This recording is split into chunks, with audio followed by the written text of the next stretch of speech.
Peace and welcome to the culture here on the Black Star Network. I'm your host, Farajii. Thank you so much for tuning in and being a part of the conversation. Folks, we got a lot to talk about.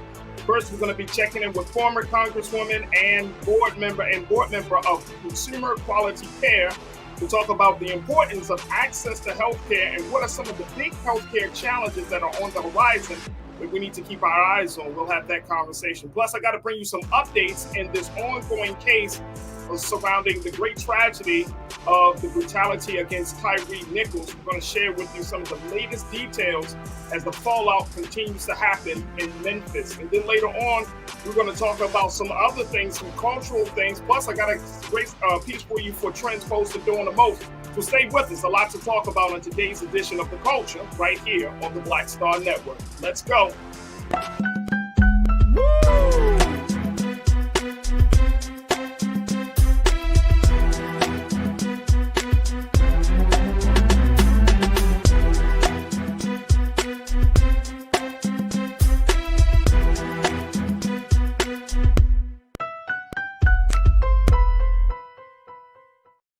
Folks, welcome to the culture here on the Black Star Network. I'm your host, Farajii. Thank you so much for tuning in and happy Tuesday.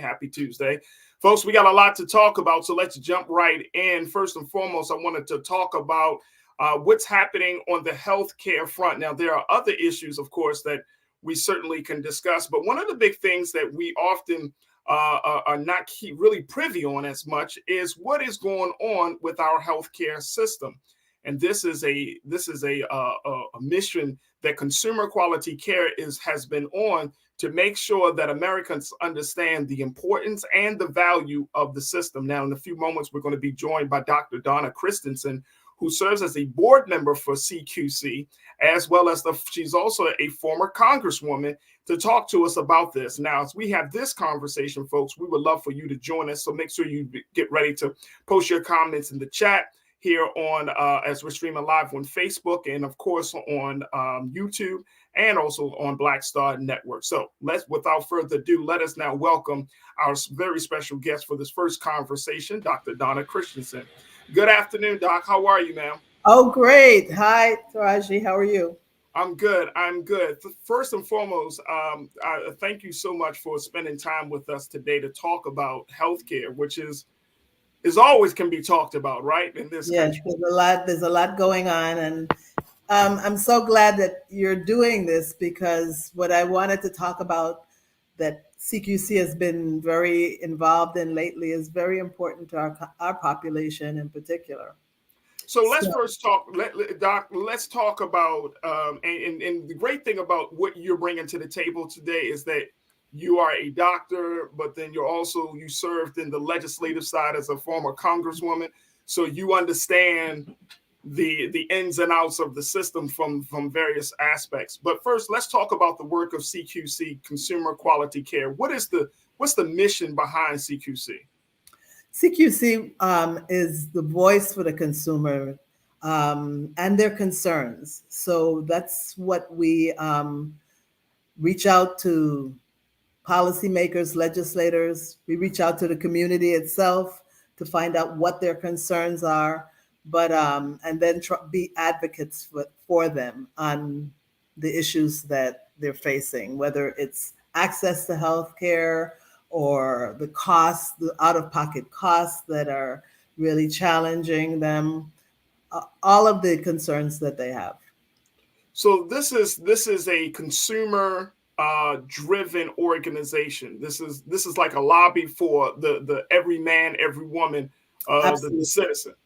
Yes. We work very hard to make sure that their voices are heard and their concerns are heard and addressed. So, Dr. Donna, when I went to the website for Consumer Quality Care, one of the big things, of course, is access to healthcare, and you understand this probably like more so than any other folk, because we just I don't want to say we came out of COVID, but COVID doesn't seem to be as threatening as it was, say, a year and a half ago or 2 years ago. Where are we in that situation, first and foremost? I know that there are some new I'm kind of keeping up, and there are some new strains of COVID-19 that are popping up. There's some new cases that are popping up. But first, are we at a better place with dealing with this pandemic? Well, I think we're at a better place because a lot of our community organizations have worked very hard to make sure that the access to vaccines, the access to medication, and information was made more available to our community than it was initially. That's awesome. That's awesome. Yeah, we are seeing a slight increase again. I guess we're going to expect to see seasonal increases as time goes on.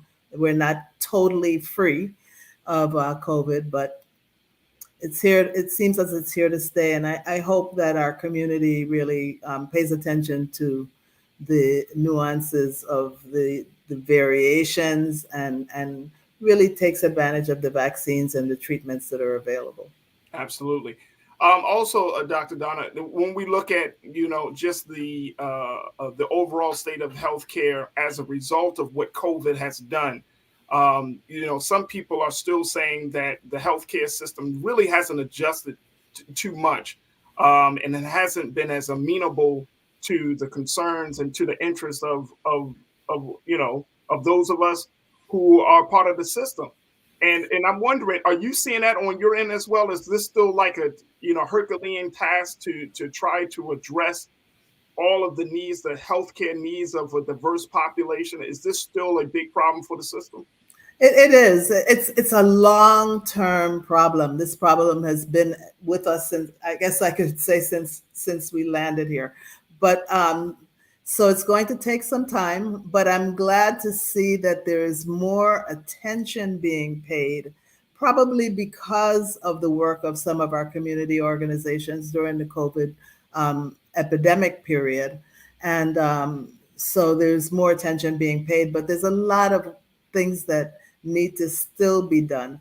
And part of it is understanding that you cannot be healthy in an unhealthy situation. So it's much more than access to healthcare, which is extremely important, but it's also about the environment that you're living in. If you're in poverty, if the economic situation is terrible, if you're in a blighted community, if you're more at risk for the impact of climate change, if you're in housing that's substandard, if your educational system is not where it needs to be. And all of those things happen in a lot of the communities that we live in. And so all of that needs to be fixed for us to be really healthy, really experience our best health. Okay, awesome.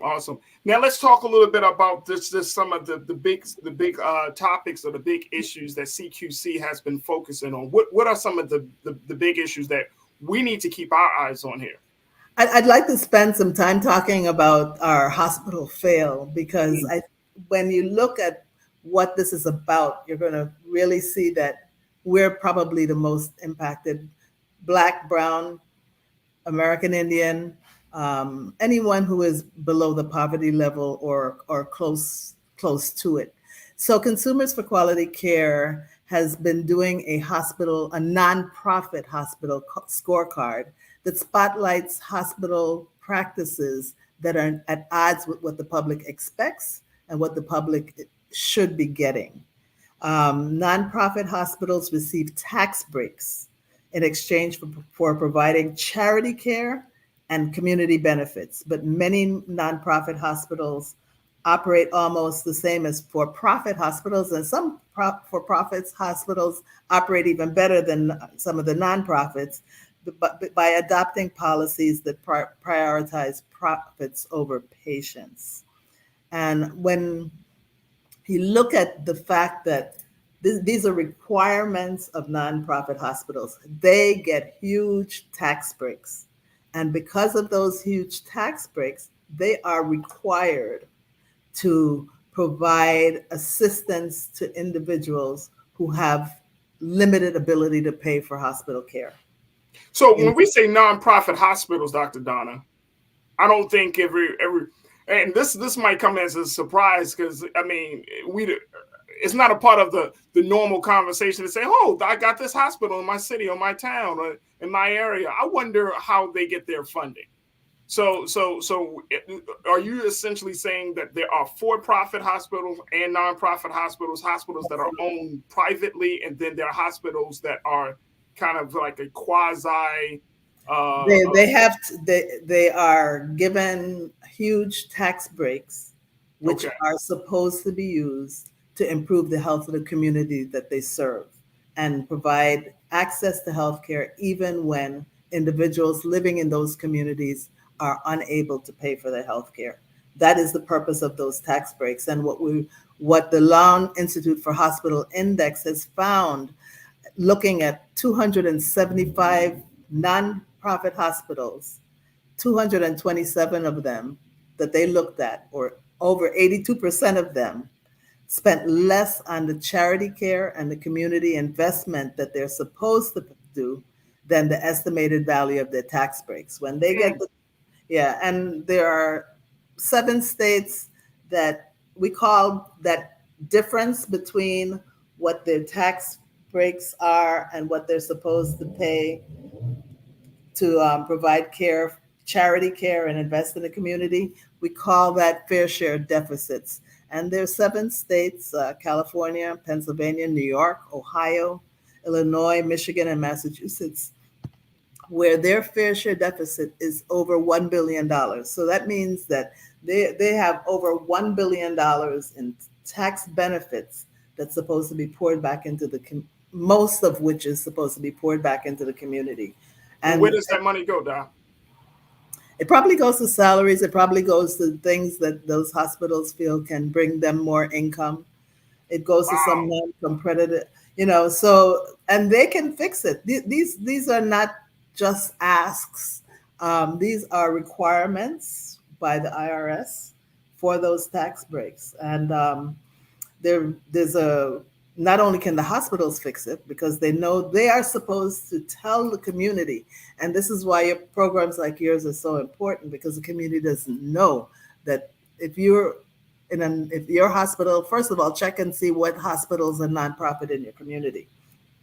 But if it's a nonprofit hospital, you are entitled to some benefits if you are unable to pay. Some states, and all states should really do this, set criteria. So that one state that I spoke to a radio station in Washington State, if a person is under 300, their income is under 300% of poverty, they don't pay for hospital care at all. Wow. And others with a little higher income may have a lower bill, or the hospital is supposed to work with them on a reasonable payment plan that is reasonable for that person to really accomplish. And they are not supposed to go after them. And hospitals have been doing this with the cases that are supposed to be charity. They're not only sending them bills, but they're employing extraordinary collection practices. So they're pretty much milking the people when they're supposed to be giving back. Exactly.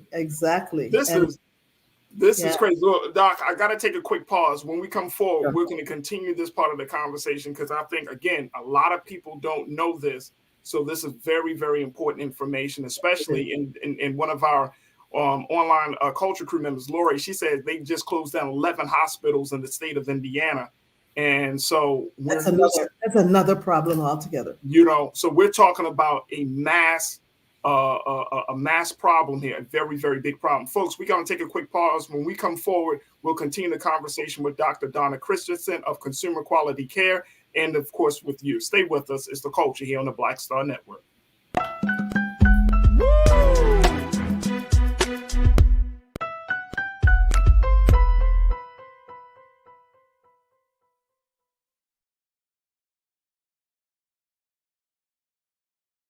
Black Star Network is here. Oh, no punch! I'm real revolutionary right now. Thank you for being the voice of Black America. All momentum we have now, we have to keep this going. The video looks phenomenal. See, there's a difference between Black Star Network and Black-owned media and something like CNN. You can't be Black own media and be scared. It's time to be smart. Bring your eyeballs home. You dig? When you talk about blackness and what happens in black culture, we're about covering these things that matter to us, speaking to our issues and concerns. This is a genuine people-powered movement. There's a lot of stuff that we're not getting. You get it, and you spread the word. We wish to plead our own cause. Too long have others spoken for us. We cannot tell our own story if we can't pay for it. This is about covering us. Invest in black-owned media. Your dollars matter. We don't have to keep asking them to cover our stuff. So please support us in what we do, folks. We want to hit 2,000 people, $50 this month, raise $100,000. We're behind 100,000, so we want to hit that. Y'all money makes this possible. Checks and money orders go to P.O. Box 57196, Washington, D.C. 20037-0196. The Cash App is $RM Unfiltered. PayPal is R Martin Unfiltered. Venmo is RM Unfiltered. Zelle is roland@rolandsmartin.com. Folks, Black Star Network is here. Hold no punches. I'm real revolutionary right now. Support this man, Black Media. He makes sure that our stories are told. Thank you for being the voice of Black America, Roland. Stay black. I love y'all. All momentum we have now, we have to keep this going. The video looks phenomenal. See, there's a difference between Black Star Network and black-owned media and something like CNN. You can't be black-owned media and be scared. It's time to be smart. Bring your eyeballs home. You dig? Pull up a chair. Take your seat. The Black Tape with me, Dr. Greg Carr, here on the Black Star Network. Every week, we'll take a deeper dive into the world we're living in. Join the conversation only on the Black Star Network. Hi, I'm Dr. Jackie Hood Martin, and I have a question for you. Ever feel as if your life is teetering and the weight and pressure of the world is consistently on your shoulders? Well, let me tell you, living a balanced life isn't easy. Join me each Tuesday on Black Star Network for A Balanced Life with Dr. Jackie. We're all impacted by the culture, whether we know it or not. From politics to music and entertainment, it's a huge part of our lives, and we're going to talk about it every day right here on The Culture with me, Farajii Muhammad, only on the Black Star Network. Hatred on the streets, a horrific scene, a white nationalist rally that descended into deadly violence. White people are losing their damn minds. As an angry pro-Trump mob storms the U.S. Capitol, we've seen shootings. We're about to see the rise of what I call white minority resistance. We have seen white folks in this country who simply cannot tolerate black folks voting. I think what we're seeing is the inevitable result of violent denial. This is part of American history. Every time that people of color have made progress, whether real or symbolic, there has been what Carol Anderson at Emory University calls white rage as a backlash. This is the rise of the Proud Boys and the Boogaloo Boys. America, there's going to be more of this. Here's all the Proud Boys, guys. This country is getting increasingly racist in its behaviors and its attitudes because of the fear of white people. The fear that they're taking our jobs, they're taking our resources, they're taking our women. This is white fear.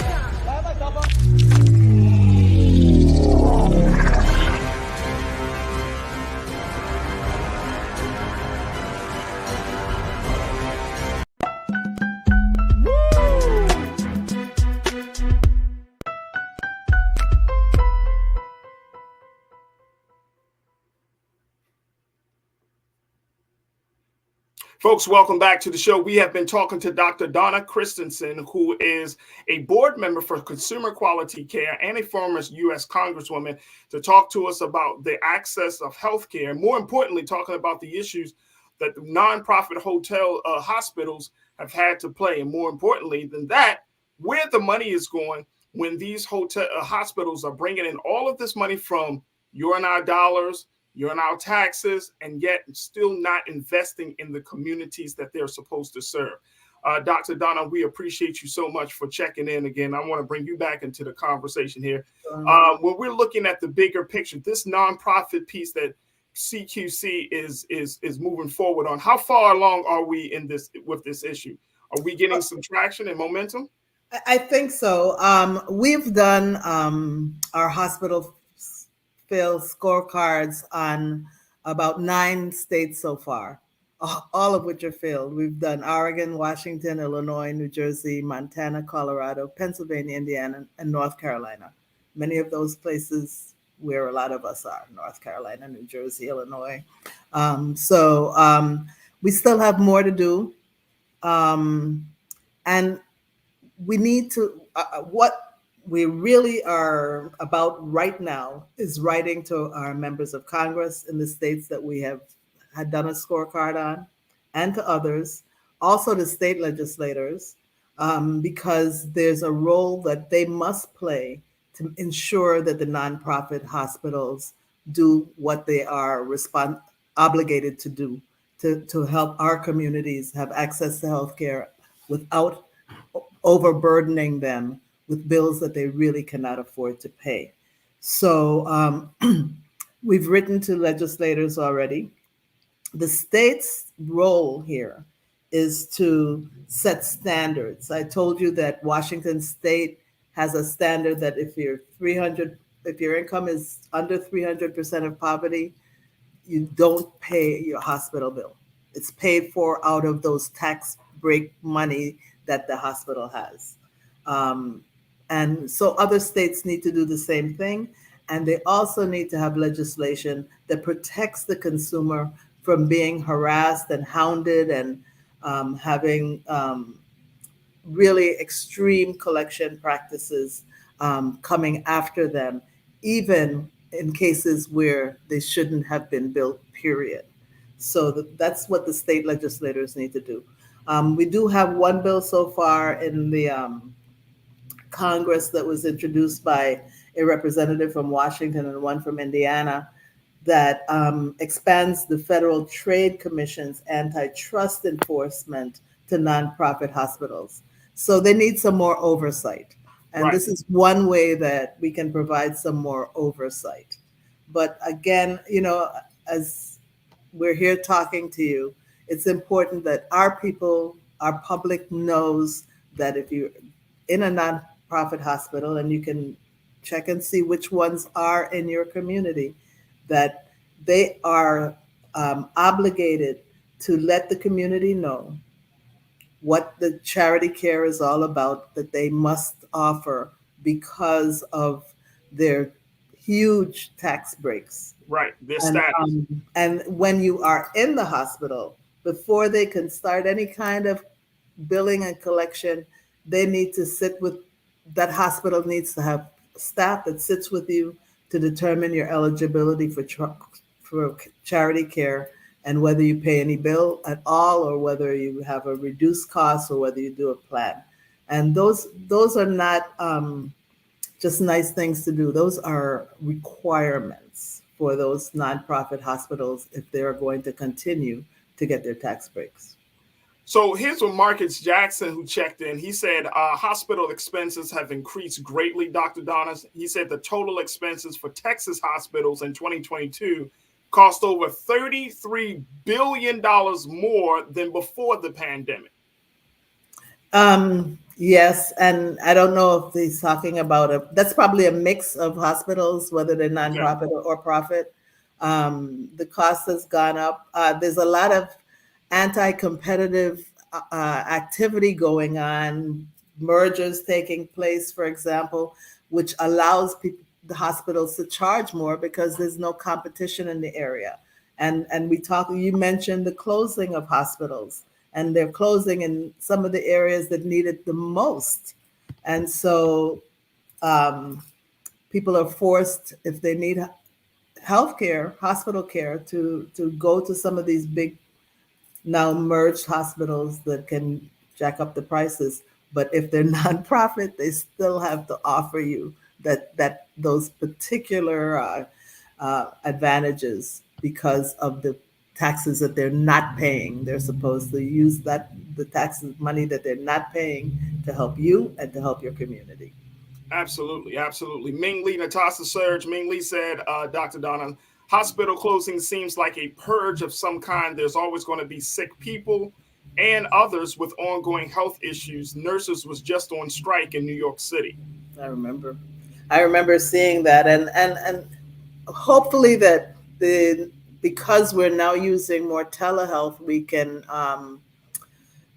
can reach more people who may not have access to get physically into a hospital. And we have ways through telehealth of monitoring your diabetes, your blood pressure, and so forth, and working with you even if we don't see you in person. But I think, I've gone through closures in hospitals, and when I was in Congress, they're really painful. They're really painful, and they happen in areas that can least afford to not have a hospital. So we're the ones that are hurt, and that's a major issue that I don't know how we're going to really address. But we're hoping that telehealth, and also Black physicians and Hispanic physicians and Indian physicians are very few when you look at the whole healthcare workforce. There's nurses also, hospital administrators also. And so we really need to increase our healthcare workforce of color. And that starts with having decent schools for our children to go into. And there are studies that show that our schools are grossly underfunded compared to schools that mainly have white students. Let me add, we got a final. There's so many things that have to happen, and we need to keep our eyes on all of it. You cannot be healthy if you don't have all of the rest of the supports to keep you that way. Absolutely. Let me get, we got a final question. We got about 30 seconds for this one, Dr. Donna. Tiana said, can we get them to stop asking people how they're going to pay while waiting in the ER to be seen by a doctor? All they should ask is if you have insurance, you don't have insurance, and that's all. Now, a nonprofit hospital must see you whether you can pay or not in an emergency room. Right. So if, they need to know if you have insurance, but if that's the only question they should really ask. And I've heard horror stories of how some hospitals have actually turned away people because they don't have insurance. So it's like people are in a trick bag in some cases. For-profit hospitals can do that. They should not do that. And we find sometimes that some of the for-profit hospitals do better than some of the nonprofit, but a nonprofit hospital, which behooves everyone to find which ones are those in your community and hold them accountable. But they cannot turn away someone coming for emergency care if they cannot pay. Your community health centers are other areas that are really there to make sure that everyone can have access to healthcare regardless of their ability to pay.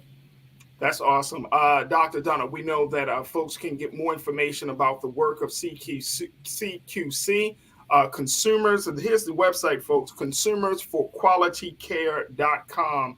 That's the website right there, .org, consumers for the number 4, qualitycare.org, consumer, the number 4, qualitycare.org. And you can find all of the latest news and information, open enrollment, and they can give you some information about some of the top issues that CQC is confronting right now as it relates to our health access. So it's a lot. But we also try to help individuals maneuver through the healthcare system. It can be very difficult sometimes getting right insurance with the lesser copays. So we really try to work on that as well.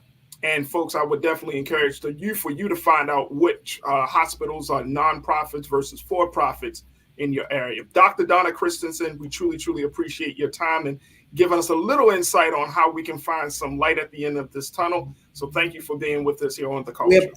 We appreciate you having us on your show today. Thank you so much. You're welcome. You're welcome. Folks, we got to take a quick pause. When we come forward, let's bring you up to speed on the latest around the tragedy of Tyre Nichols. Stay with us. It's The Culture here on the Black Star Network.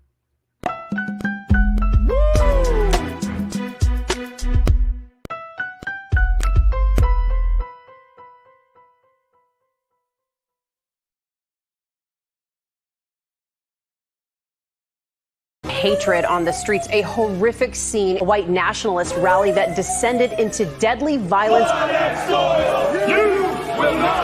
White people are losing their damn minds. As an angry pro-Trump mob storms the U.S. Capitol, we've seen We're about to see the rise of what I call white minority resistance. We have seen white folks in this country who simply cannot tolerate black folks voting. I think what we're seeing is the inevitable result of violent denial. This is part of American history. Every time that people of color have made progress, whether real or symbolic, there has been what Carol Anderson at Emory University calls white rage as a backlash. This is the rise of the Proud Boys and the Boogaloo Boys. America, there's going to be more of this. Here's all the Proud Boys, guys. This country is getting increasingly racist in its behaviors and its attitudes because of the fear of white people. The fear that they're taking our jobs, they're taking our resources, they're taking our women. This is white fear.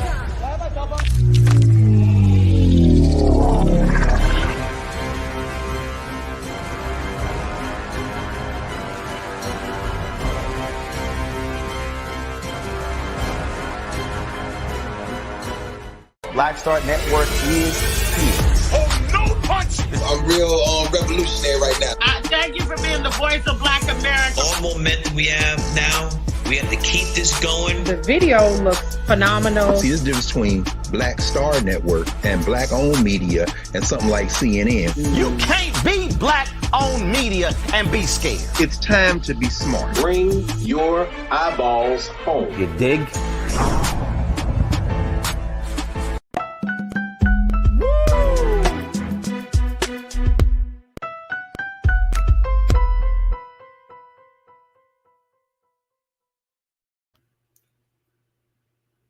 Folks, thank you so much for tuning in to Culture here on the Black Star Network. Now, of course, we have certainly talked about this, and we went into a lot of detail yesterday about the Tyre Nichols case and the tragedy of that brutality against our brother. And I don't know about you folks, but I'm still in an emotional space around this case for so many levels. And last night I had a chance to reconnect with my big brother Richard Rowe. And we were just, I just wanted to thank him again, and along with brother David Miller, brother Michael and Hopetep, as well as Dr. Jason Nichols. And I talked to brother Richard about, just this overall case. And he was really focused on, he said that he truly appreciated how we were able to spend some time on this community healing piece. And the thing that kept going into my mind is what Brother Richard Rowe said when he said that we are not at a space for the psychological. We don't have the psychological fortitude at this time, because there are so many things that we are facing in this country as Black Americans, and so it made me think. And today I didn't want to just completely just move on from this case, because there are some new developments in this case that we wanted to bring you up to speed on, but also give you some more time to process this. If you are feeling like me, where you feel like you need to process all that has happened, and I don't think that it is healthy or helpful, beneficial for us to sweep these sentiments under the rug, especially in light of the fact that this case is still happening. Even though those first 5 officers were charged, then you have this new officer, this 6th officer, this white officer, who has not been charged yet. He was relieved of his duties and has been getting paid since he's been relieved of his duties. And now there is some conversation coming from the family's attorney, the Nichols family's attorney Ben Crump, is pointing out the fact, well, how come we're charging these Black officers, but it seems like this white officer who was responsible, who did play an active role in this whole situation, he is the one that is responsible for pulling Tyre Nichols out of the car. He is the one that can be heard on camera, on video, saying, "I hope they stomp his ass." So he plays a huge role in this whole situation. And yet this officer Officer Preston Hemphill has not been formally charged, and he is the one that's been involved in this whole situation. Now, there has been a seventh officer whose name has not yet been disclosed, who has been relieved of duties as being connected to this case as well. But all of this adds to the sentiment. All of this eats away at what Brother Richard said, which is the psychological fortitude of us here in this country. And I know that we have a lot to do in terms of the legislative piece. And I'm so happy that my big brother, Brother Michael Imhotep, just pressed on why the George Floyd for Policing Act was so important. But I don't want to jump the gun on looking at where we are culturally, where we are psychologically. And we're going to have more conversations, God willing, on this show. I'm going to bring other folks to talk about this, because that is one of the, oftentimes, you find that is one of the big barriers. It's not that we don't want to move forward. It's not that we can't move forward. It's just, how do we move forward in a healthy way? So I wanted to take some time to just talk to you, and I want to hear your thoughts and share your comments. So post your comments in the chat section on YouTube and Facebook. And let's have just a little conversation about it, because we didn't get a lot of your comments yesterday. I know that I generally go out to my online culture crew, and I know I ask you guys, but there was so much being shared from our panelists yesterday that we weren't able to get everybody's comments in. But as you have, like I have been processing this, what has been your thoughts? What has been the situation now that we hear about this former officer, Preston Hemphill, now coming into the picture, the seventh officer? What has been your thoughts around this?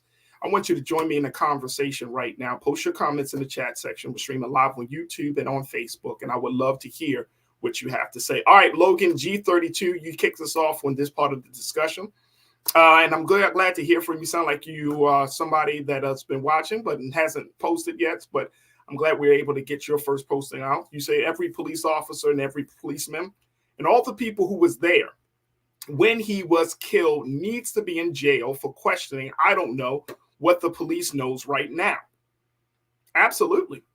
Absolutely, Logan. And I feel the same way. I feel like that we are in a space that we should know every single person that was present in that moment.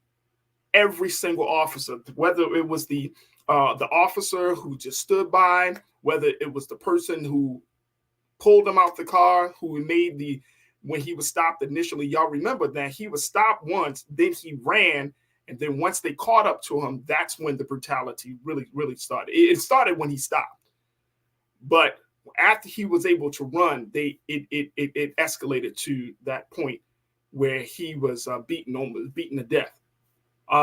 So I'm right there with you, Logan. Thank you so much for posting. Lori, my sister, you checked back in. You said we're going through the same thing, and some of us are still not over the George Floyd case and all other similar cases. And that is really why, Lori, that I didn't want to gloss over this. That's why I didn't want to even talk about political action, because psychologically, I don't think we're all there yet. I know I'm not there. I'm not ready to lobby a congressperson. I'm not there because culturally, folks, this is the culture. Culturally, there's still a few steps in between that, being inactive to becoming politically engaged. There are some cultural steps I think we need to make in order for us to get to that point, to create the buzz, generate the momentum, and to unify all of us on one accord to push whatever piece of legislation it is. It would be hard. You would be hard pressed to tell me that Black people in this country would not want to have a substantive policy around police-involved beatings, police-involved shootings, brutality cases against Black men and Black women. I think we all want that. But I think there's some steps on how to get there. Now, can we do two things at once? Absolutely. Absolutely. But do we have the political will to do two things at once? All right, let me go back. That's the question. Marcus, my guy, you checked back and you said, look, I also want to know the name of the 7th officer who was relieved of duty. You know what? Not only do I want to know his name, Marcus, but I also want to know what's his involvement. What was he doing? Remember, we brought this up in a conversation yesterday that out of all of these officers, no one had the presence of mind, folks. And this is, you know, the word that kept coming up to me as I was reflecting on yesterday's conversation. It was savage. There's a terminology, and some of you may, you know, studying social science and psychology, that you may have come across this idea of groupthink. You know, groupthink, when one person does something or when a group is involved in something, it's like your individual self is no longer present.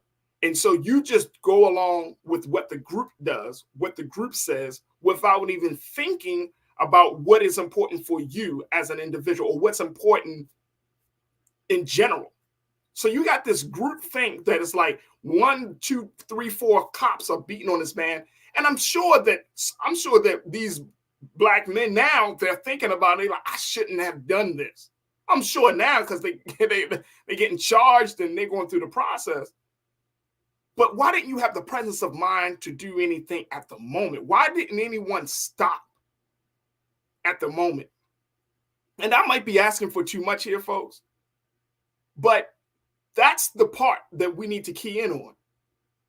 And I know yesterday we talked about a systemic. I know we talked about the keeping the blue wall up. But as black men and as black women, we cannot, and I have to say this, folks, we cannot allow the institution, the agency to supersede who we are. No agency, no institution should have that much control to define or their values or their beliefs supersede your own personal values, your own personal beliefs, or you allow someone else's actions to supersede your own sense of rightness.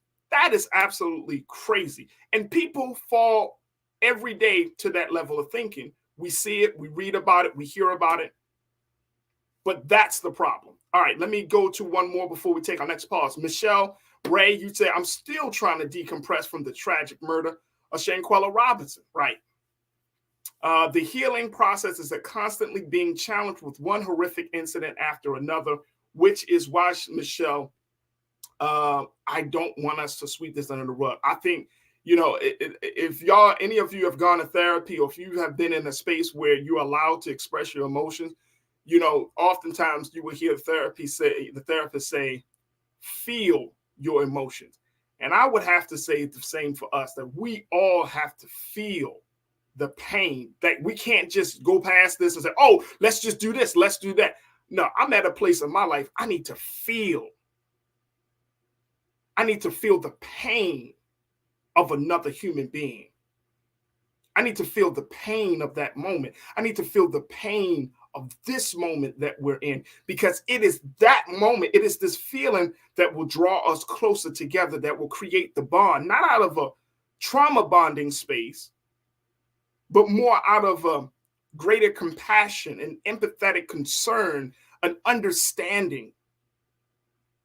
I need to feel what the Nichols family is feeling, because even though that may not have happened to me or any member of my family, that's my family. To feel it. So, Michelle, I appreciate you for saying that. McCole, you said, look, I keep hearing people say that more training is needed. Training is not the issue. Accountability is the issue, period. Right. What we saw with this new officer, this 6th officer, Preston Hemphill, this former officer, accountability. But I'm like Ben Crump. Why are we shielding him? Why is he still getting paid? Why hasn't he already been charged? How does a person who was there, who was responsible for taking Tyre Nichols out of the car, just being dealt with, just feeling the brunt of the consequences? Come on. Look, I got to take a quick pause. When we come forward, I want to take more of your thoughts on this. I got another element of this that needs to be discussed, because there is full-blown blowback around this situation. Stay with us. This discussion will continue on the other side here on The Culture on the Black Star Network.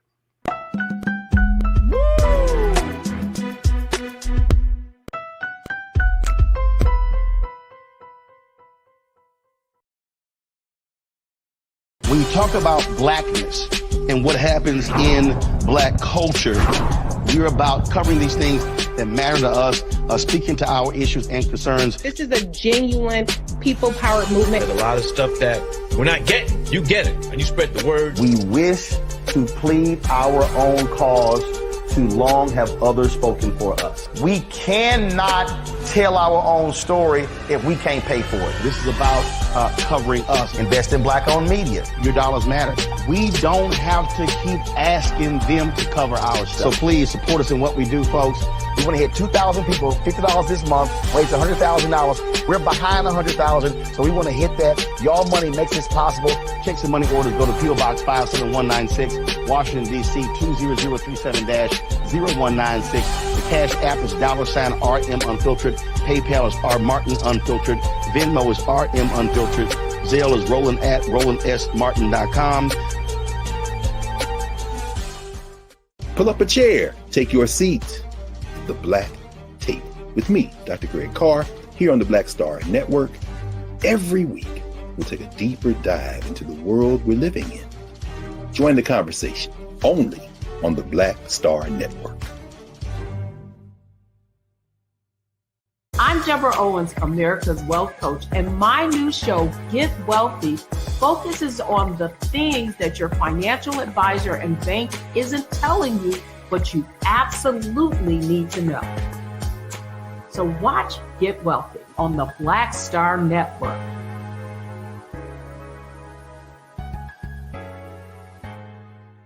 Hatred on the streets, a horrific scene, a white nationalist rally that descended into deadly violence. White people are losing their damn minds. As an angry pro-Trump mob storms the U.S. Capitol, we're about to see the rise of what I call white minority resistance. We have seen white folks in this country who simply cannot tolerate black folks voting. I think what we're seeing is the inevitable result of violent denial. This is part of American history. Every time that people of color have made progress, whether real or symbolic, there has been what Carol Anderson at Emory University calls white rage as a backlash. This is the rise of the Proud Boys and the Boogaloo Boys. America, there's going to be more of this. Here's all the Proud Boys, guys. This country is getting increasingly racist in its behaviors and its attitudes because of the fear of white people. The fear that they're taking our jobs, they're taking our resources, they're taking our women. This is white fear.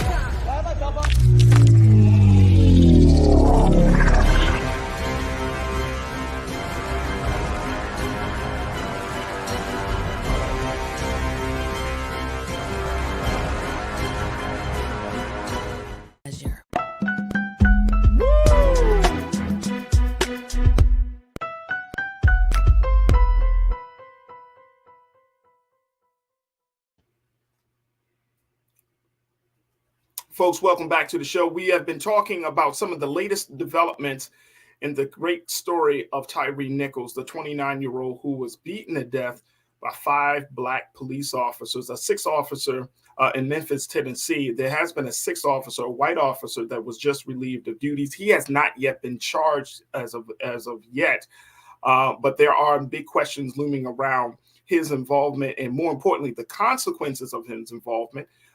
Because he was seen on video as being the one that pulled Tyre Nichols out of the car at the first stop, as well as making the comment, I hope they stomp his ass, on video. Now, folks are saying that former officer Preston Hemphill needs to be charged, just like those other officers were criminally charged. So we will see how this situation will play out. And again, there has been a 7th officer whose name has not been disclosed, but he has been identified as being on the scene, but we're not sure what the level of involvement is at this point. Now, along with that, folks, I don't know if you saw or read this story where they said that the the EMS who were responsible for getting Tyre Nichols help. If you heard about the fact that they didn't show up on the scene for quite a while, and that also led to our brother losing his life because of the slow response to him and to the officers making the call. I want to make sure. I want to make sure that we pull it. I'm pulling up this information right now, and I want to get your thoughts on this, folks, because this goes to show you this is how far the system of racism, how far the system of white supremacy goes. That it not only infects one institution, it's a cancer that poisons every other institution that may be affiliated with it. That's how far the situation goes. We're going to pull up that information in a moment. And I want to get back to you, my online culture crew, to share your thoughts, because again, this is the time I just wanted to process this with you. I know there's going to be a long road ahead in terms of healing, but we do need to process this as a community and as a people and as a nation. Let's go back to Karen. Karen, you checked in. Karen, you said alleged evidence has surfaced which could reclassify Brother Nichols' death as a premeditated murder. One of the officers' ex works at FedEx and was dating Brother Nichols. We need answers. Yeah, I'm reading that, and I know a couple of folks have sent me some information about that on social media. So I'm not quite sure. FedEx hasn't come out with any statement yet. So we haven't. I don't want to speak on a situation without getting some more information. But FedEx has not yet put out any statement, as far as we know. Brother Roland had called out FedEx via social media last night, and so there hasn't been any response to his call in terms of what FedEx is doing to substantiate that part of the story. So I don't know. I heard about that as well, but we don't know. Now, according to the reports, an ambulance was called. It arrived at 8:55 p.m., the statement said, and an emergency unit cared for Tyre Nichols and left for a hospital with him at 9:08. So that was 27 minutes after the officers, the paramedics Long, Sandridge, and Whitaker arrives, according to the officials. 27 minutes. 27 minutes, folks. 27 minutes. So that just goes to show you how long this situation is. And also has been reported that an investigation determined that all three violated multiple policies and protocols. The statement said, adding that their actions or inactions at the scene that night do not meet the expectations of the Memphis Fire Department. 27 minutes, 3 EMS paramedics on scene. They had to pay. No, let's make it bigger. Let's make it bigger, Keenan. You can take me out the frame. We can make. That's them. How does this happen, folks? 27 minutes. How did this happen? How did they wait so long? What were you doing? A man was on the ground. What was going on? What were you talking to the officers? Trying to figure out how you were going to tell a story? What were you doing? What the hell were you doing for 27 minutes? Did you give him any type of support, life support? If you didn't rush that man to the hospital, what were you doing?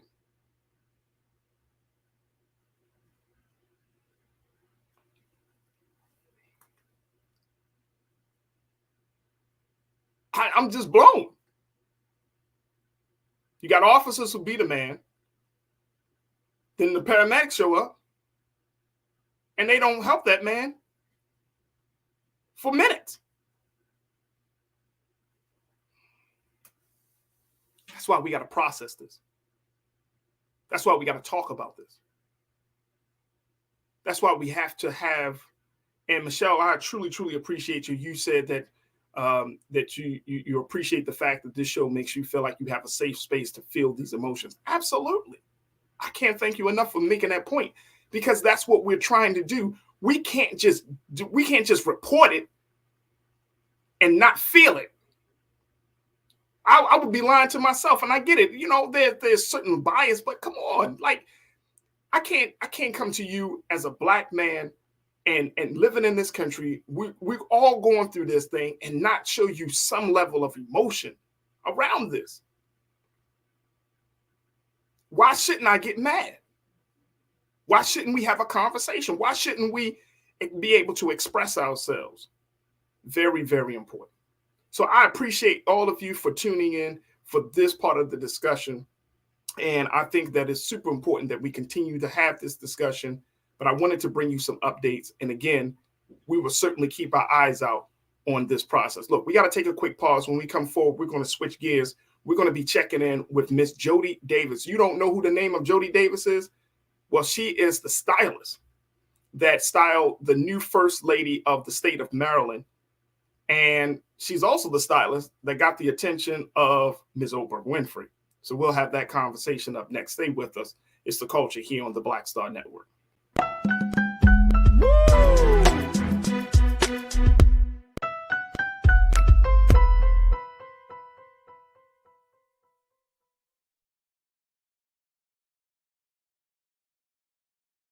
I'm Deborah Owens, America's Wealth Coach, and my new show, Get Wealthy, focuses on the things that your financial advisor and bank isn't telling you, but you absolutely need to know. So watch Get Wealthy on the Black Star Network. Folks, Black Star Network is here. Oh, no punches! I'm real revolutionary right now. Support this man, Black Media. He makes sure that our stories are told. Thank you for being the voice of Black America, Roland. Stay black. I love y'all. All momentum we have now, we have to keep this going. The video looks phenomenal. See, there's a difference between Black Star Network and black-owned media and something like CNN. You can't be black-owned media and be scared. It's time to be smart. Bring your eyeballs home. You dig? Pull up a chair. Take your seat. The Black Tape with me, Dr. Greg Carr, here on the Black Star Network. Every week, we'll take a deeper dive into the world we're living in. Join the conversation only on the Black Star Network. Hi, I'm Dr. Jackie Hood Martin, and I have a question for you. Ever feel as if your life is teetering and the weight and pressure of the world is consistently on your shoulders? Well, let me tell you, living a balanced life isn't easy. Join me each Tuesday on Black Star Network for A Balanced Life with Dr. Jackie. We're all impacted by the culture, whether we know it or not. From politics to music and entertainment, it's a huge part of our lives, and we're going to talk about it every day right here on The Culture with me, Farajii Muhammad, only on the Black Star Network.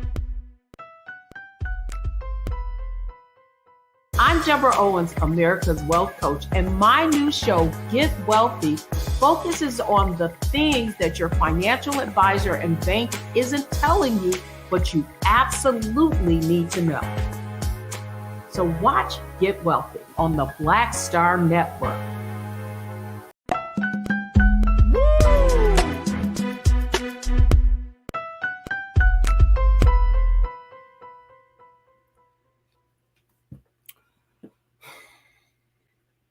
All right, folks, welcome back to the show. Thank you so much for tuning into The Culture here on the Black Star Network. I'm your host, Farajii Muhammad. Thank you, thank you, thank you. All right, folks, we're going to switch gears and get into something a little bit lighter, as we've been, of course, talking about some of these heavier issues. And again, folks, we thank you for just working with us, processing everything that's going on.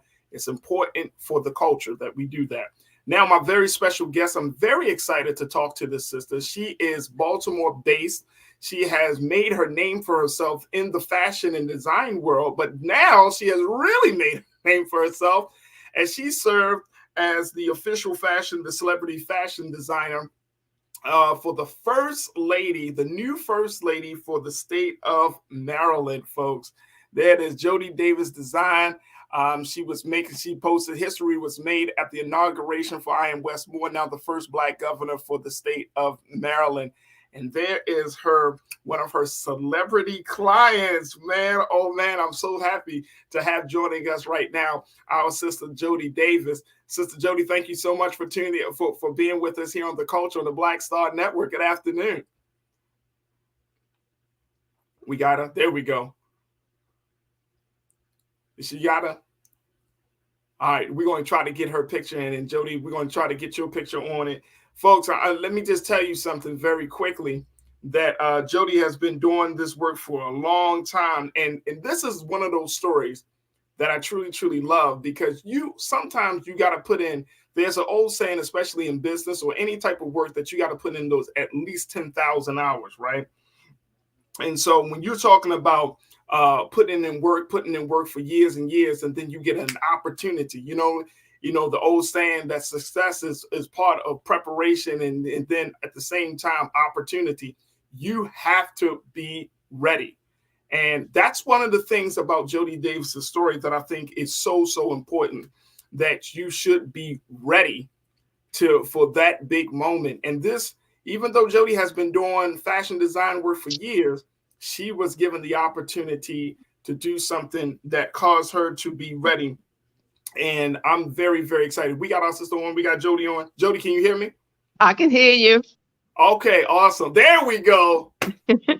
How are you this afternoon, Jody? I'm doing well. How are you? Thanks for having me on. Oh, I thank you. I know we got a few moments with you. And I know you've been extremely busy lately. Listen, I'm thankful. I am excited. You never know when those opportunities present themselves, and voila. Well, let's talk about this, because I love stories. I love your story. Because you've been doing this. This is not like, you first time. You've been doing this. You in Baltimore, you're doing your thing. And for the most part, people know you, but they, you're still kind of like under the radar a little bit. Yes. And then how did you get the opportunity to design and style the new First Lady of Maryland? Well, the blessing is she has been a client of mine for some time, and then we talked about it. As the election was going on, I said to her, if the win comes, and we were pretty confident that it would, that we needed to talk about her look. And clearly, there were lots of designers that were reaching out to do the look for her, but she loves the way Jody dresses, fit her body and the style. So she reached out, and we had a consultation, and we decided on what the color would be, and then we determined the style. And so I got to work. I said if I had time to go to Milan or Paris to pick her fabric, I would have done so. But since timing was of the essence, I had to go right to my sources in New York and found what I was looking for, that beautiful winter white cashmere. And then she asked me if I would do the look for her, for their daughter, Mia. And I don't normally do things for the younger generation, but I was able to pull it off. And Mia has been considered the belle of the inauguration as well. So it was an awesome experience. First of all, I want to go back to this video, Keenan, because look, and I know first I'm looking at, this is First Lady Dawn Moore of the new First Lady of Maryland, looking fantastic, looking fabulous. But then I'm looking at what you got on, Jody. I'm like, wait a minute, hold up, Jody she ain't just, you don't just see, some raggedy t-shirt. You came through looking fabulous yourself. Is that something that you designed yourself? Oh, thank you. I don't wear anybody else's clothes ever. So yes, everything I have on is a Jody piece. Yeah, I have to represent myself. My clients are coming to shop with Jody, so Jody always has on a Jody piece. That's awesome. So you knew that when that time came, like, were you nervous? Like, did you already? I know you had a consultation with Dawn, but did you have something in mind that you kind of like inclined her to take a look at, or was her piece this white piece? And I don't know how to properly describe it, so I don't want to insult you. But how would you describe what you did for Dawn Moore? It was a white winter white cape and a fitted dress underneath. Okay. And so Yeah, I was a little nervous, of course, when I made the sample. So I do it all. I make my first sample, I make the first pattern, I source the fabrics and all of those things. And when she came for the fitting, I was happy that we only needed to fit her one time, just make minor alterations or adjustments, and it was perfect. And then the week of the inauguration, we were pulling her looks together, and so I had to take it to her. And when I took the garment out of the bag, her eyes lit up. So that was an indication to me that she loved it. When she tried it on, she looked amazing. Yes. And so when I saw her the day of the inauguration, I just felt, and it did not really hit me until I got home that evening and I turned on the news. And as I turned on the news, I saw First Lady and Governor Moore walking down the steps. And I said, wow, she looks beautiful. And I'd say all the time, when I see clients in my pieces, it's as if I had nothing to do with it. Although I know I did the pattern, I did the sample, I sourced the materials and do all of that. It's as if I had nothing to do with it when I see the final piece completed. So now when I look at and take a look at that, folks, that is Governor Westmore and his wife and their two beautiful children. Yeah. Jody, what's generally your inspiration for your pieces? Because I feel like this, and I feel like it's much more futuristic. It's not like your classic or traditional. Like you're trying to push the boundaries a little bit. So am I on the right page with that? You are, and I often like to design, or I've been told by my clients, I like a woman to make a statement when entering a room without saying a word. So when you saw the First Lady, she didn't have to say one word. You just looked at her and saw the elegance, the sophistication, all of those things in that one look. So I just wanted to do something that would just be a timeless piece. Like this is a historic event. So this will be something that folks will be talking about from now until, who knows how long. And then even with their daughter, I felt really pleased and happy with the way that final look came together to make her look like a beautiful young lady in that beautiful blue, that powder blue, because blue is her favorite color. Right. Now, talking about that piece, it was that piece that got the eye of another person. It was, yes. And I will tell you, I heard about that video, but I didn't see it. It was 48 hours later before I saw the actual video. And when I saw the video, I was like, wow, what an awesome compliment from the woman herself, Miss Oprah Winfrey. Oprah Winfrey. And I'm going to tell my guy Keenan to pull that video of Oprah talking about you. So a couple of course, there's similarities. Oprah's connection to Baltimore, your connection to Baltimore is there. Yes. But Oprah saw something in your piece for her daughter, for Jody's, for Mia, for Don and Wes's daughter, and said, "I want a mature version of that." Yes. So when did you find out that Oprah wanted one of your designs? I'm telling you, they told me almost immediately that they had that video, but they had to keep it under locks, like we can't show it to you and all that kind of stuff. And so it was really 48 hours later when I saw the video, and just the whole magnitude of it, it was just pretty darn awesome to have gotten that. Did y'all cross paths on Inauguration Day? We did not. I did see her coming to the State House, but we didn't, there was no personal connection. Right. But yeah, just to hear her mention Jody Davis like 5 times in that video was pretty darn awesome. So the video, and I actually, because another friend of mine from the downtown Baltimore partnership, Shalonda Stokes, she posted a video on her social media. Yes. And I had posted it on my story on my social media. Did you? Yes, ma'am. Oh, yeah. Jody. You representing Baltimore. Thank you. And Shalonda Stokes is one of my good clients as well. And I could tell because she posted that beautiful red gown that you designed for her. Yeah, it was fantastic. And when I saw the video, I was like, see this right here, son. Like when you get an opportunity, you got to run with it. And I'll never forget what Oprah said. She said, "I'm about to make this woman famous." Wow. Jody Davis. Because the person that holding the camera said, who's the name of the designer? Yes. And she said, Jody Davis. I'm about to make her famous. Isn't that awesome? I fell out. I say, Oprah Winfrey just name checked somebody. And now I know everybody and their grandmothers in your DMs. Trying to get, yes, which is a blessing. But you know, the thing is, this is like, I always use that Ricky Martin statement that he's been a 20-year overnight success. So it did not just happen. All right, It's been, I gotta play this. This is only a couple of seconds. Jody, just hold on to your fabric, sis. I know that this is still something that you're still processing. Folks, take a look at this piece from Oprah Winfrey.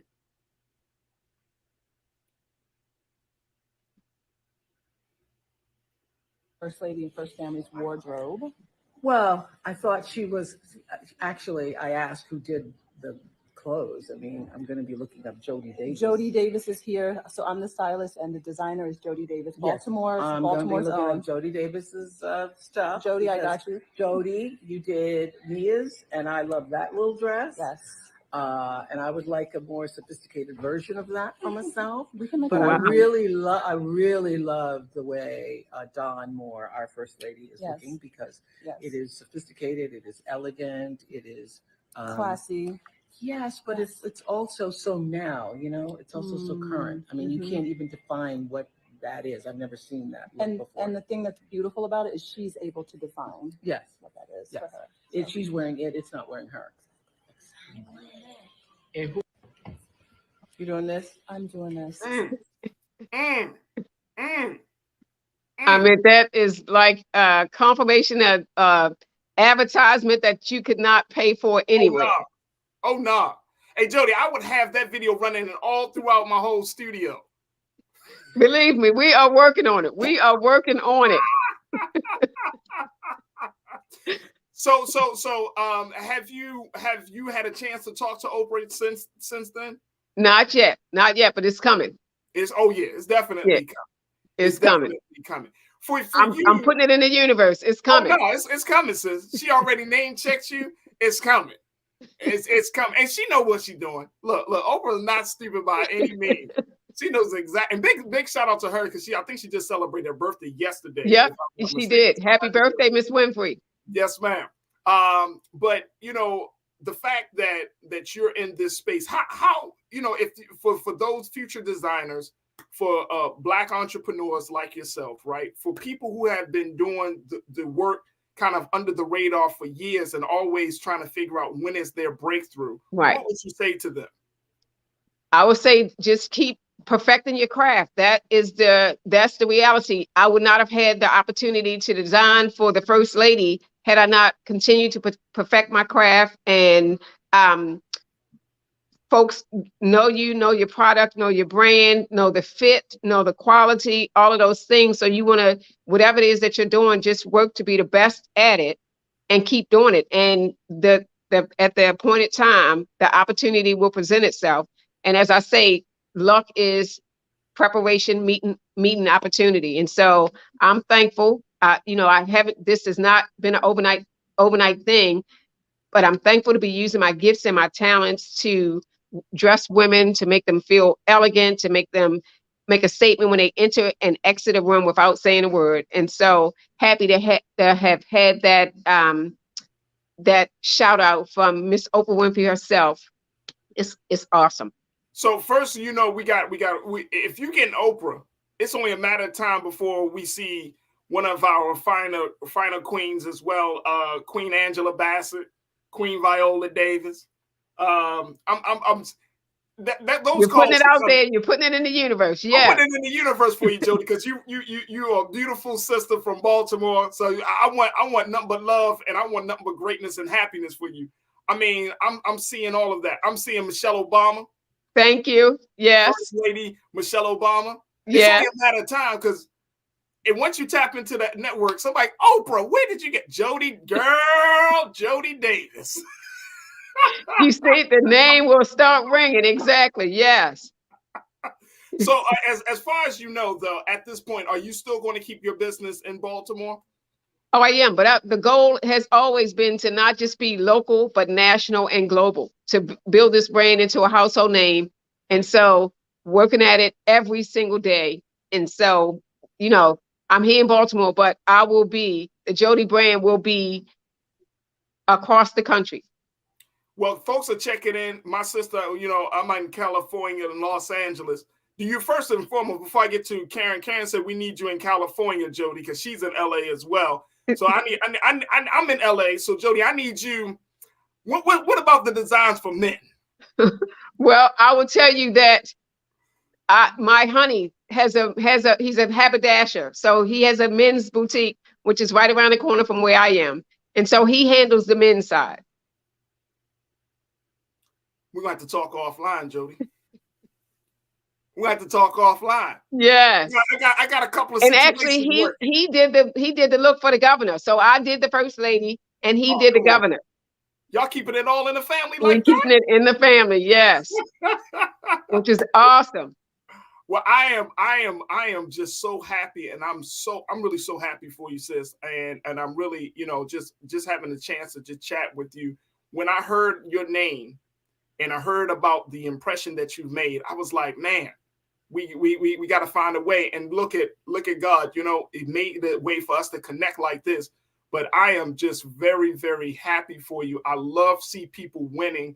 And I love the fact that, you know, you've been staying humble throughout this whole process, that you're like, look, I'm the stylist, I'm the designer. You know, I let my work speak for myself. You're not trying to, you know, FaceTime and, you know, you're not even in that space. You're just like, look, I'm going to let my work speak for me and y'all going to come to me. Believe me, I am thankful. I'm telling you, I'm thankful to be the vessel to use the gift. So that's what I will say. That's a blessing. Jody, what at this point, do you want to put out your social media? Do you want people to come to any type of online store, or how people can get in touch with getting, you know, purchasing any of your styles or your designs? Yeah, so my website is jodydavis.com, and that's Jody with a Y. The boutique is at 110 West Saratoga in downtown Baltimore, but we have an online presence, and our social media is Jody Davis Designs or Jody Davis JD. And I always say Jody with a Y because people will oftentimes spell Jody with an I or an IE. So it's jodydavis.com. Look, folks are checking in. DeAndre said, we need more Afrocentric couture and fashion. People of African descent have swag like no other. I want to see various levels of brands and types of clothing created by us. So I think you're falling right in your space. My sister Lana, she is going crazy over you, Jody. She says she is taking off in all seriousness. I love seeing this. This is how the culture works. She like, man, oh man. She's like, we're going too fast forward because this is exactly where she wants to see. So Lana, thank you so much. People are showing fire signs all over the place. People are showing hearts and clapping emojis. People are just loving what you're doing for the culture and how you're redefining how we look in various spaces. So, Jody, I only wish you the best. You always have a place here on the culture on the Black Star Network. If you say, Farajii, I just want us to talk about, you know, this coming up. If we got a fashion show, if we got a special exhibition, anything that you're doing, we support you 100%. All love. I mean, we just support you. But I'm definitely want to connect with your hubby.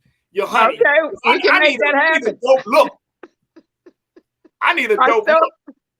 I so appreciate the opportunity to speak with you today. And believe you me, we will be reaching out to you in the future for things that are coming up because our community, listen, we need the support. We need the support of our own community. So look to hear from us in the very near future. I appreciate you. Thank you so much, Jody. Thank you. Thank you for being so good for the culture. Talk to you soon. All right. Thank you. Bye-bye. Bye-bye. All right, folks, we got to take a quick pause. When we come forward, let's check in with a filmmaker who's looking to redefine the conversation. Stay with us. It's the culture on the Black Star Network.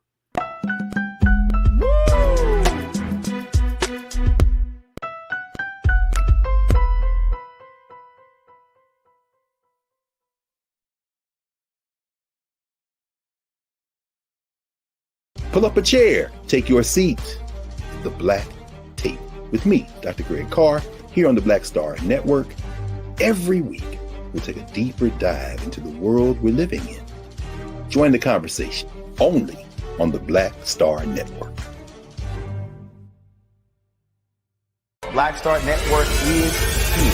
Oh, no punch! I'm real revolutionary right now. Thank you for being the voice of Black America. All momentum we have now, we have to keep this going. The video looks phenomenal. See, there's a difference between Black Star Network and black-owned media and something like CNN. You can't be black-owned media and be scared. It's time to be smart. Bring your eyeballs home. You dig?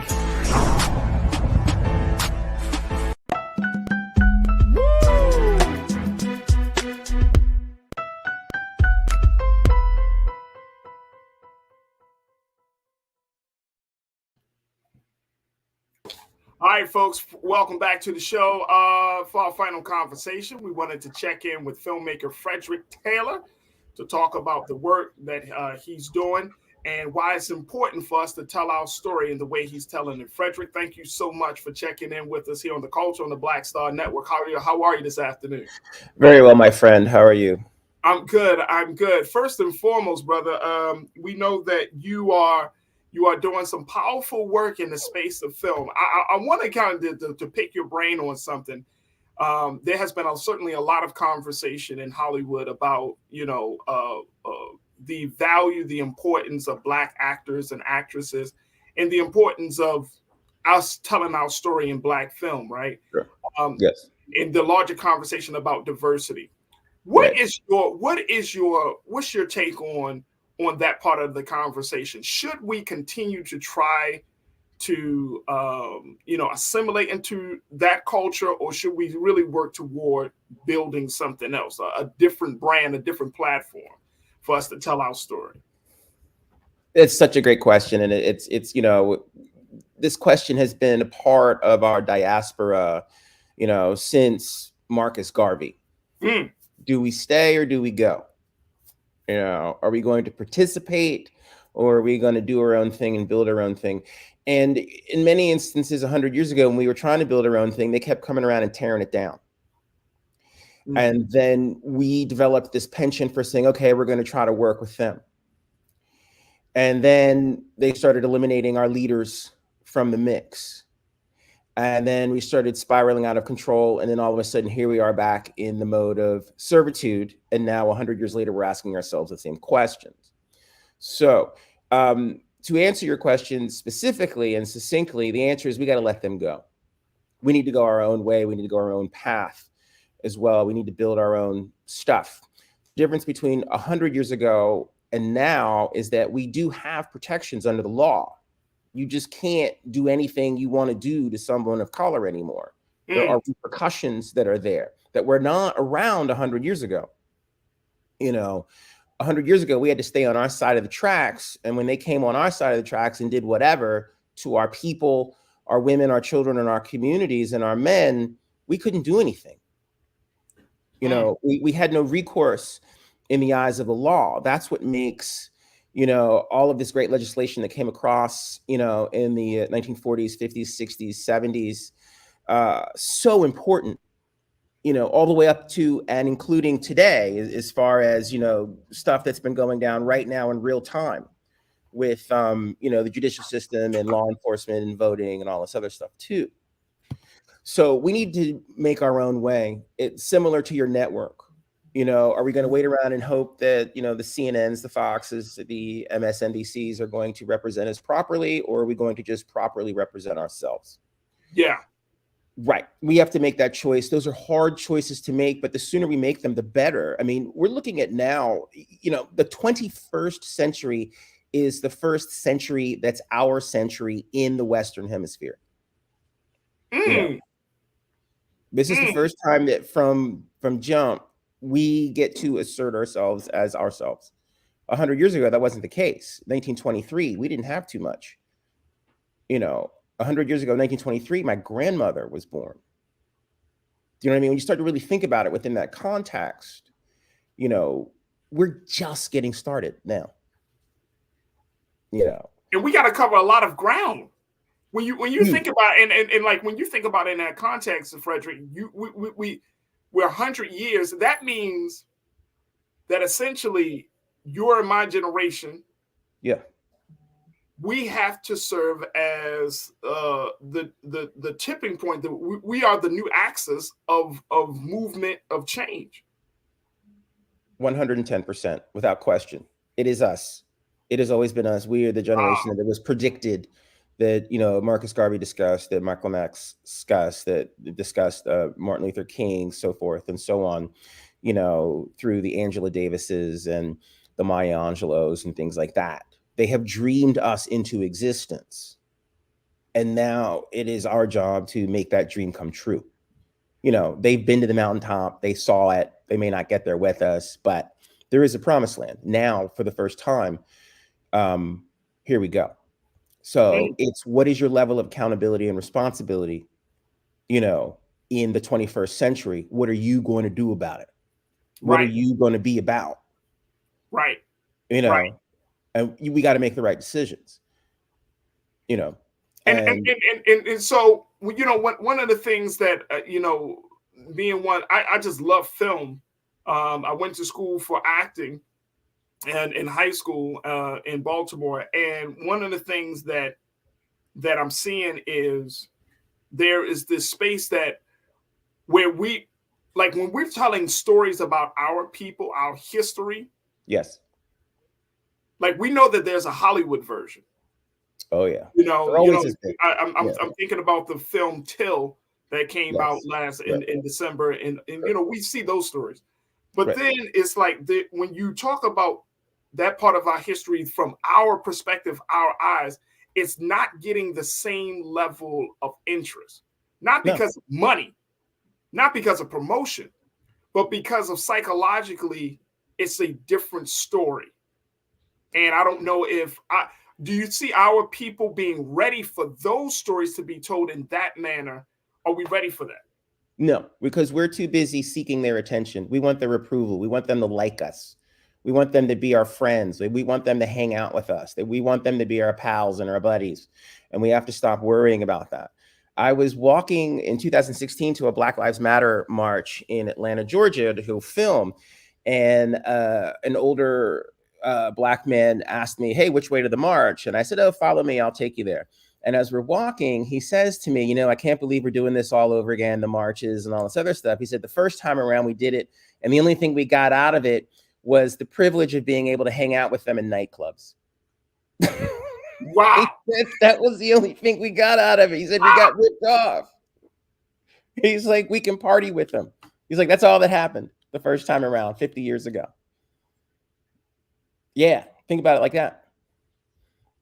So that was the big benefit 50 years ago. 50 years ago, just so we could drink out of the same water fountain, just so we could go get served in a restaurant, just so we could just eat at the same table or whatever. But no tangible rights that were going to carry us forward. There was no intention on their side of doing anything that was going to help us.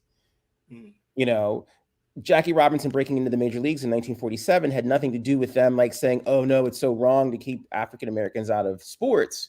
It was that, hey, if we don't let these African Americans into baseball, they're going to take baseball from us. You know, the Negro leagues are going to be a better league than the white leagues. That's why they, you know, let's get real with this, you know. Damn. Like the way just by you saying that, it's like, it makes it seem so small. Oh yeah. Yeah. We as Black people, we generalize this racism thing as like this big, huge monster or creature. It's like a Godzilla. It's not a Godzilla. It's a toxin. It's a noxious gas. It's a poison that you can't see. It's like a gas leak in your house. You know, it's a mosquito bite that kills you. We're coming at it all wrong. And how do you we're trying to slay the dragon when we need an anecdote. Sorry. So how does film fit into disrupting that? Film's the medicine. Film's the anecdote. When it's done right. Think about the first time you were watching the film Get Out, and it's Daniel Kaluuya, and he's sitting in that chair and he's talking to that therapist, and that therapist is getting all up in his head.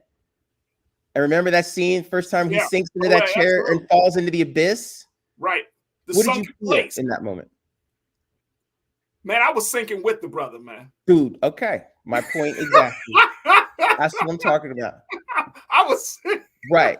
And then at the end of the movie, when he was choking her out, what were you thinking? When he was lying, when she was lying there on the ground? I felt that pain, man. Yeah, exactly. I felt That's that the first pain, time man. in Hollywood history that a black man had been greenlit to choke a white woman out on film. Camera, on film. Do you see what I'm saying? Like, that's the power of this. You know, the way that at the beginning of the film, you're disarmed because he's in this clandestine relationship with this super affectionate young lady, you know, and that's just the camouflage. That's just the MacGuffin. That's just sleight of hand, distract you for a hot minute so he can tell the real story. Because the real story wasn't about them dating and going out and hanging out, or that they're just this really lovely interracial couple that's in love and he's going home for the weekend to meet her parents. Man, they were trying to steal his soul. Come on, man. That's what this is about. So one of the big films that are out right now, you can answer this question or you can deny answering this question. You People, that's on Netflix right now. Yeah, I haven't had a chance to take a look at it, but right. I'm seeing some of the reviews and people are saying it's not what you think. It's not, from the writing to the intention behind the film. And I just wonder, as a filmmaker, when those type of films are brought to our people, sure. Is it helpful? Is it harmful? Like, what do they do in terms of bringing us into a higher consciousness of our history and ourselves? Those films, like Till, are there to educate the status quo, the masses, not us. The term "you people," we've heard that all our lives. Right. You and I have heard the legend and the story of Emmett Till since we were young boys. Yep. That's old hat, dude. I'm not interested in that. You know what I'm interested in? What you're doing right now. You are a network anchor on a independent flagship rogue network in the digital universe. That's interesting to me. What are your trials and tribulations and what you're going through? Or what I go through or what I'm doing. You know what I'm saying? Like, that's interesting. Not the murder of a young boy in 1955 or a particular nifty catchphrase that's been around for generations. You people. That's old stuff, you know? And we got more things to do or better things to do with our time than to. But doesn't it bring up the conversation, though, Brother Frederick? Like, doesn't it generate us to have a conversation about race issues? About Is it? Does it? I don't know. Has Till changed anything? Has You People really moved mountains? I don't think so. I think the Get Out did more. You know, I'm just using that as a quintessential example. You know, I even think 12 Years a Slave did more. I even think Moonlight did more. You know, Hidden Figures did more. Where we really changed the conversation. Like, hey, guess what? These Black women helped put people into space. Right. Stuff that people didn't think about, nor could they consider. They don't think of us as individuals that are capable of, contemplating, astrophysics. They don't think about us like that. Ever. You know, if you interviewed them and said, what does an astrophysicist look like? It's not us. It's definitely not no Black woman from the South. No, it's not. Exactly. You know, that's the woman that cooks and cleans. I mean, come on. Like, this is how they are. This is what they do. This is what they think. They are limited in their reach and scope. And so we don't have time anymore to ride on their bus, whether we're in the front of the bus or the back of the bus. We have to get off of the bus and get our own bus. Let me do this, Fred. I got to take a final pause. Yes. I gotta continue this conversation. Hold on, we gotta continue because my online culture crew is feeling the whole vibe of the energy around this conversation. We're going to talk about some more things culturally, talk about some of the upcoming projects, and a whole lot more. Folks, stay with us. We're talking to filmmaker Frederick Taylor, and of course to you. Stay with us. It's the culture here on the Black Star Network.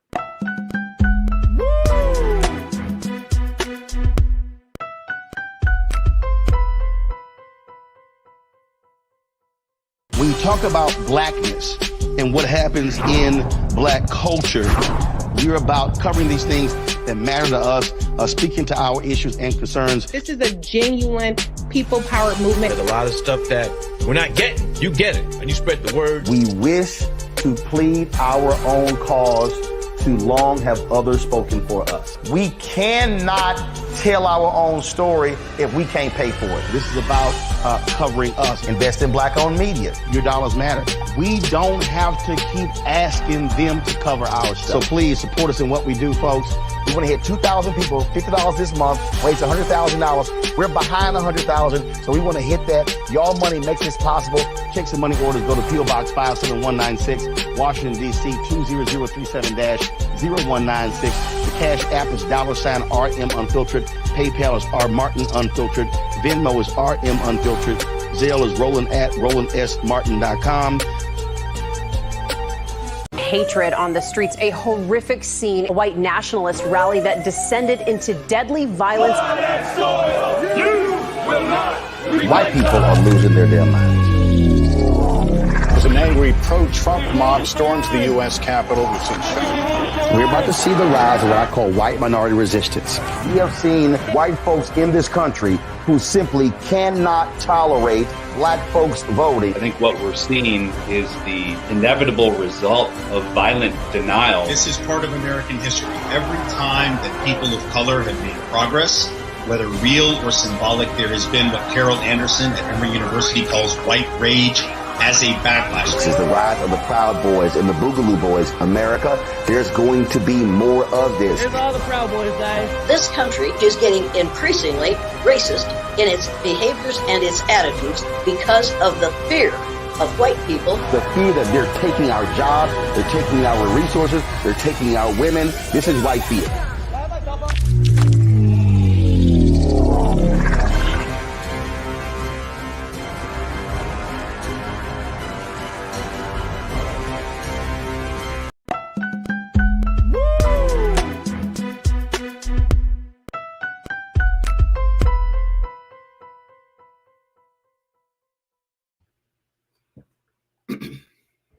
Folks, welcome back to the show. We've been talking to my brother Frederick Taylor, who is a filmmaker, and breaking it down, folks. Let's bring my brother back into the frame. Breaking it down, giving us some context on how to see film, how to see our struggle, and most importantly, how it impacts how we see ourselves. Frederick, I mean, this is the things that you're talking about, the cultural influences. And one of the big reasons why tomorrow we're going to be celebrating our 1-year anniversary of having this show on this digital platform. And Roland has been doing this show on his show for years now, for 4 years. We just started our show last year, February the 1st. We're about to go into Black History Month. And, you know, when I reflect on just having a space to talk about the culture and all of the various nuances of our culture, you know, what can you speak to where you see us culturally in this country, whether it's Black America, white America, because there seems to be a lot of like, it seems like the culture just all over the place. You have Black American culture, but then you have this other like subculture of what's on social media. That includes Black Twitter and all of that stuff. And so it's like, can we truly define, or can we truly say that we have a culture? Or I don't know, brother. It just seems like sometimes it's just all over the place trying to figure us out here. Absolutely. They've been torpedoing us since the moment they got us here. What did they do when they brought us here in chains off of a ship? They broke us apart. They split us up. You know, they sold us like property. They're still doing it. They're not physically selling us like property and breaking us up. They're doing it, metaphorically, psychologically, intellectually. They're pitting us against one another because it serves them. It's for profit. They make money off of us, off of our, discourse and disarray and our frustrations and our pain and our suffering and our sorrow. They make the film Till because it makes money.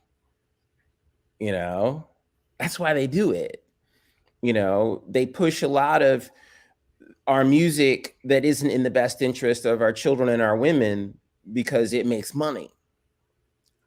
And our culture is shaped by these things. That. Come on. You grew up in it. You had to intellectually, emotionally, and psychologically fight your way through it. You know how many of my friends I've lost? How many of my friends are in jail? How many of my friends are on drugs, missing, whatever, because of that? And somehow I was able to maintain. And there's a part of me, I still don't even know why. And I'm thinking well, maybe it's because, I had a grandmother who was strong enough to be able to get herself out of the cotton fields of Memphis, Tennessee, and get a college education and send my mom and me to college. Maybe that's the reason. But then there's so many other people that look like me that didn't have my grandma. Do you know what I'm saying? And then they didn't have that other community around them to support them as individuals. The whole construct of blessing just goes to a whole nother level. And then we're criticized because we want to be spiritual beings in a world that is dominating us, that they are walking away from their spirituality or their fourth dimensional thinking. They get uncomfortable when we refer to ourselves as kings and queens. They get uncomfortable when, LeBron James speaks up for himself as a professional athlete. Those people still say Jordan is the greatest basketball player of all time. I say LeBron James is simply because he's trying to operate on a higher level of character and does interact with his community and tries to do something and community build. And I'm not saying that Jordan doesn't or didn't, but he was someone that very vocally said, I sell my shoes to conservatives as well. It's a different type of attitude. Right. Capitalism. We have to walk away from capitalism because capitalism is not us. We are a tribal people. If one of us falls, we all fall, and we lift each other up. That's how we get through. That's how we get by. We can't be them. And they could stand to be a little bit more like us than we are like them. Right. And they take the pieces of us that they want, and then the things that they don't, they just sort of categorically dispose of. And that's why me as a content maker, I'm always trying to present our whole image, Right. The complete picture, And Brother Frederick, that's interesting that you say that, because I feel like those pieces that are taken, that's the content, that is the focus of the content that we see on social media. Without a Black doubt. life, Yes. Black culture, yes, is what's driving TikTok and Instagram, is what drives the content of social media. And this is coming from white content creators and Black content creators. Dude, they've been hustling us for 100 years. Yeah. We are the first adopters for everything in America. Anything that jumps off in the African-American community has an 85% chance of jumping off in the community at large. That's why they test market everything with us. Whether we're talking about zoot suits, rock and roll, Walkmans, boom boxes, break dancing, hip hop, baggy jeans, it's us, man. They've been doing it to us forever. They've always been doing it to us.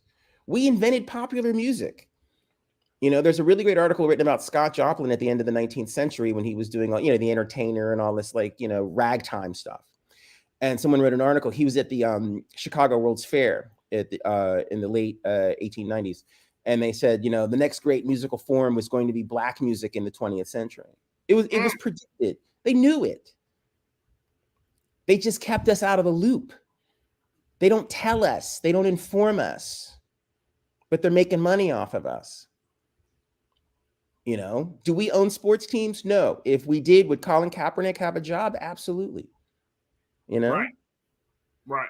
You know what I'm saying? And then that young man that, Mr. Hamlin, who was almost killed playing football.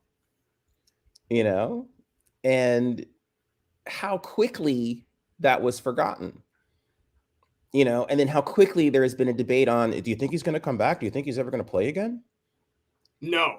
No. Do you think No. they knew that being struck in the chest at a high rate of speed could stop your heart? Do you think they've known that? Yeah, they have for a very long time. Did they say that to us? No. They don't want us to know the hazards of us participating in their industry, because you know what that's called? That's called slavery. You know, they didn't tell them, like, you know, working out in the fields all day long, you might die. And we did in exponential numbers. And the average lifespan of an NFL football player is 65 years. Did they tell you that? No. Do we have any other options? Rarely. Right. Rare, exactly. I remember how disappointed I was when I wasn't going to be 6'6" and I was only going to be 6 feet tall. And I was like, I got to pivot.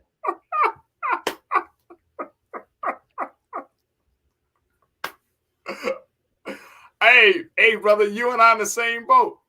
Exactly. I was like, damn, you got to be how tall? Damn. We got to lift how much weight? We have to run a 4.40. Are you kidding me? I got hands though, bro. I got hands. You got to run through a brick wall. Right. You got to run through a brick wall. You got to be a superhuman Mandingo style black man. Right. That has been sort of categorically put into a mold over hundreds of years to create that person. Wow. You know, I've spent a lot of time in Africa. I go to Africa, everybody's like normal, you know? Only in America where I see athletes where I'm just like, that is the largest human being I've ever seen in my life. How does someone carry around that much muscle mass? That's insane. Absolutely. You know, and then I go to Kenya, everybody's like skinny and they're jogging. And they all eat vegetables and are very happy and enjoy dancing and play great music and go to the beach. Wow. You know, and are super pleasant, delightful people. All right, so look, Brother Frederick, I only got a few moments left. I want to make sure that, and I really have enjoyed talking to you, brother. This is great. And so many of our online Culture Crew watchers, they're just like, brother speaking real truth. Michelle, you said this brother's talking real heavy. Take notes, y'all. Yup. Michelle, thank you so much. Michelle Ray. Conscious thought, my brother, you said we must get it together. And Ming Lee Natasha Sir said, look, Ming Lee said, I'm staying. It's time for us to regroup and come back with some strong MLK, Malcolm X, big energy. Yeah. Folks are staying in it. Here's the thing. I wanted people to kind of connect with you, Brother Frederick, because you got some projects coming up. Talk to us about some upcoming works. Absolutely. I've got something that's currently on Amazon. It's called Pre-Existing Freedom. It's on the Discover Indie Network on Amazon. I am season 7, episode 5. It's called Pre-Existing Freedom, and it's all about talking about a lot of things that we've just talked about today within the context of unpacking them during the pandemic in 2020. There's another film on Amazon. It is called Counter History's Rock Hill, which is about a counter sit-in 1961 in Rock Hill, South Carolina. That's also screened at the Cannes Film Festival as well.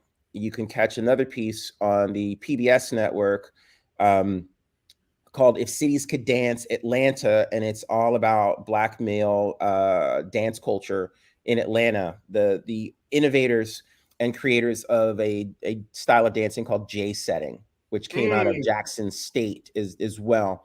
You know, and for those that don't know, Jackson State is one of our great HBCU institutions that is on par with what some of these other institutions that fought for social justice in the 1960s, you know, like your Berkeleys and your Kent States and stuff like that. That's what Jackson State was, where, you know, there were sit-ins with students and things like that, and the National Guard coming in and firing into dorm rooms, killing students who were just trying to protest.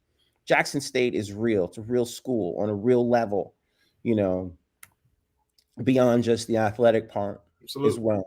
And so they also, you know, they've they create art and culture there too. Right. You know, right. so those are some quick things that I do. I also have a network. It's called tomorrowpictures.tv. It is a curated network of not only my work, but other works that I find worthy of discussion as well in this same space as well.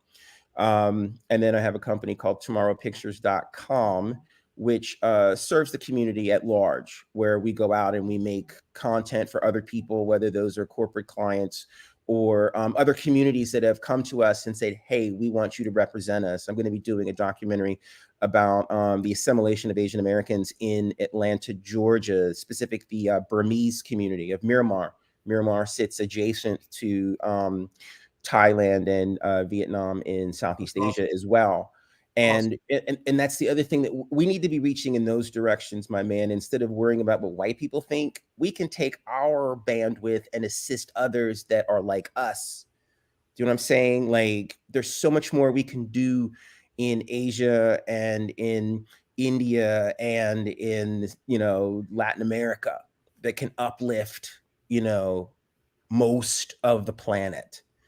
And we need to stop spending so much time worrying about what goes on in America because it's not for us. And it's only 320 million people.